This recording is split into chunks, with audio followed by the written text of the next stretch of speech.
Hi welcome to my channel. Dandruff కోసం ఒక మంచి హోమ్ రెమెడీని ఇప్పుడు నేను చూపించబోతున్నా. డాండ్రఫ్ అంటే main problem itching, hair loss, అలాగే కొందరికి కొన్నిసార్లు ఫేస్ మీద కానీ మన బ్యాక్ కూడా కొన్ని పింపుల్స్ రావడం జరుగుతుంది డాండ్రఫ్ వల్ల. సో ఇలాంటి ప్రాబ్లమ్స్ అన్ని నుంచి రిలీఫ్ అవ్వడానికి ఈ హోమ్ రెమెడీ చాలా బాగా యూజ్ అవుతుంది. ఇచ్చింగ్ తగ్గడమే కాదు, డాండ్రఫ్ తగ్గడమే కాదు, మన హెయిర్ సిల్కీ కూడా అవుతుందన్నమాట. సో ఈ రెమెడీస్ ఏదైతే ఉన్నాయో ఏవైనా మీరు పాటించేటప్పుడు పొల్యూషన్ అంటే బయట తిరిగేటప్పుడు కూడా మీరు హెయిర్ని కవర్ చేసుకుంటే కనుక ఈ రెమెడీస్ ఇంకా బాగా రిజల్ట్ ఇస్తాయి. సో లేట్ చేయకుండా ఈ రెమెడీ ఏంటో చూసేయండి. 2 కర్పూర పిల్లలు తీసుకొని వాటిని చేత్తోని పౌడర్ చేసుకొని ఒక బౌల్లోకి తీసుకోవాలి.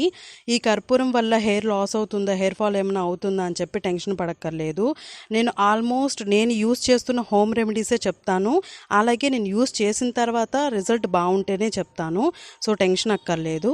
పౌడర్ చేసుకున్న తర్వాత ఇప్పుడు నేను 2.5 టేబుల్ స్పూన్ పెరుగు వేస్తున్నాను.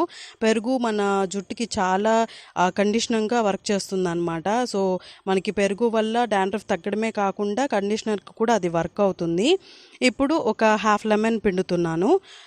లెమన్ వల్ల మనకి ఆల్మోస్ట్ డాండ్రఫ్ తగ్గడానికి ఇంతకుముందు కూడా ఉత్త లెమనే మనకి హెయిర్ మొత్తం రబ్ చేసేవాళ్ళు అనమాట లెమన్తోనే. సో డాండ్రఫ్ తగ్గడానికి దాంతోపాటు పెరుగు యాడ్ చేస్తున్నాం కాబట్టి ఇంకా డాండ్రఫ్ తగ్గడంతో పాటు మనకి హెయిర్ కండిషనింగ్ కూడా అవుతుంది అనమాట పనిలో పనిగా. అండ్ ఇప్పుడైతే నేను కొబ్బరి నూనె ఒక 3 టేబుల్ స్పూన్స్ యూస్ చేస్తున్నాను. నేను ఇది ఓన్లీ స్కాల్ప్ వరకే అండి, అంటే డాండ్రఫ్ తగ్గడం అంటే మనకి స్కాల్ప్ వరకే ప్రాబ్లం ఉంటుంది కాబట్టి ఓన్లీ స్కాల్ప్ వరకే నేను చెప్పిన క్వాంటిటీస్ అంతా స్కాల్ప్ వరకు అయితే సరిపోతుంది. మీకు అంతకంటే హెయిర్ కూడా అప్లై చేసుకోవచ్చు, నో ప్రాబ్లం. కాకపోతే ఇంకొంచెం నేను చెప్పిన క్వాంటిటీ కంటే కొంచెం ఎక్కువ తీసుకుంటే సరిపోతుంది. సో మన హోమ్ రెమెడీ అయితే రెడీ అయిపోయింది అనమాట. ఇప్పుడు దీన్ని నేను అప్లై చేసుకుంటున్నాను. మీకు చూపిస్తూ నాకు అప్లై చేయడం కొంచెం ఫన్నీగా ఉంటుంది నాకు తెలిసి ఇది, ఎందుకంటే నాకు చూపిస్తూ అప్లై చేసుకోవడం అంతగా రాలేదన్నమాట. సో చూసి నవ్వుకోకండి.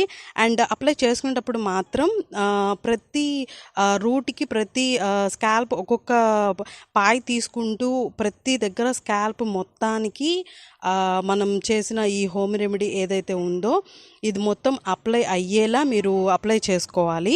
సో ఎక్కడ మిస్ అవ్వకూడదు, ఎందుకంటే మనకి డాండ్రఫ్ అంటే మెయిన్ ప్రాబ్లమ్ స్కాల్ప్ నుంచే స్టార్ట్ అవుతుందన్నమాట. మీరు ఈ రెమెడీస్ యూస్ చేస్తూనే స్కాల్ప్ని నీట్గా ఉంచుకోవడం, దువ్వెని నీట్గా ఉంచుకోవడం ఇవన్నీ కూడా మీరు పాటిస్తూ ఉంటే అట్లీస్ట్ ప్రాబ్లం అనేది రిపీట్ కాకుండా ఉంటుందన్నమాట. అందుకని చెప్తున్నాను, దువ్వెన ఎప్పటికప్పుడు నీట్గా ఉంచుకోండి. సగం దాంట్లో ఉన్న మట్టి మనం క్లీన్ చేసుకోకపోవడం వల్లే డాండ్రఫ్ అనేది స్టార్ట్ అవడం జరుగుతుంది. అది వచ్చిన తర్వాత ఎక్కువ అవడం కూడా జరుగుతుంది. సో అప్లై చేసేసుకున్నాను. అప్లై చేసుకున్న తర్వాత ఒక 1 అవర్ ఉంచేసుకొని దాన్ని స్నానం చేస్తే సరిపోతుంది.